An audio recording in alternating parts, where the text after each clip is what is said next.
চট্টগ্রামে সাবেক বিএনপি নেতা নূর আলমের পঞ্চমতম মৃত্যুবার্ষিকী উপলক্ষে গত বৃহস্পতিবার নগরীর উত্তর আমবাগান ভাঙ্গাপুল আদর্শ কলোনি মাঠে এক স্মরণসভার আয়োজন করা হয়েছে।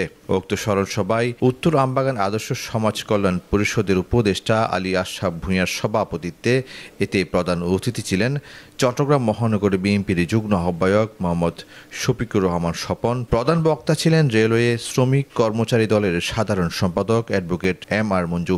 বিশেষ অতিথি ছিলেন থানা বিএনপির সাবেক আহ্বায়ক কমিটির সদস্য মনিরুল ইসলাম মনির, খুলশী থানার বিএনপির সাবেক আহ্বায়ক হেলাল হোসেন, নগর যুব দলের সাবেক যুগ্ম সম্পাদক আব্দুল হামিদ পিন্টু, খুলশী থানা স্বেচ্ছাসেবক দলের সাবেক সিনিয়র যুগ্ম আহ্বায়ক শাহ আলম, নগর স্বেচ্ছাসেবক দলের সাবেক যুগ্ম সম্পাদক ওয়াকিল হোসেন বগাসহ স্থানীয় বিএনপির বিভিন্ন ইউনিটের নেতৃবৃন্দ।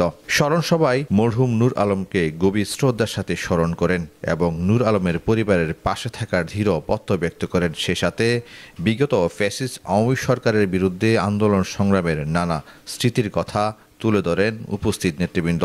উক্ত স্মরণসভায় সার্বিকভাবে পরিচালনা করেন স্থানীয় বিএনপির নেতা মোহাম্মদ রিয়াদ হোসেন। তার উদ্যোগে মরহুম নূর হোসেনের পরিবারকে আর্থিকভাবে নগদ অর্থ প্রদান করা হয়।